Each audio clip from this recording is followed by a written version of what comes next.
దిష్టి పొరుగు దిష్టి తీయవమ్మ సిరిగోదారి ఏ పాడు కళ్ళు పడకుండా వీళ్ళిద్దరు కలిసి ఉండాలి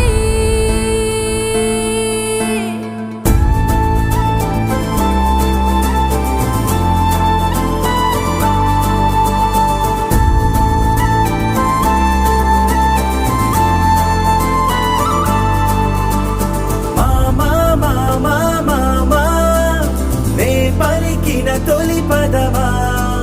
నాకే దొరికిన వరమా నాకై నిలిచిన పదమా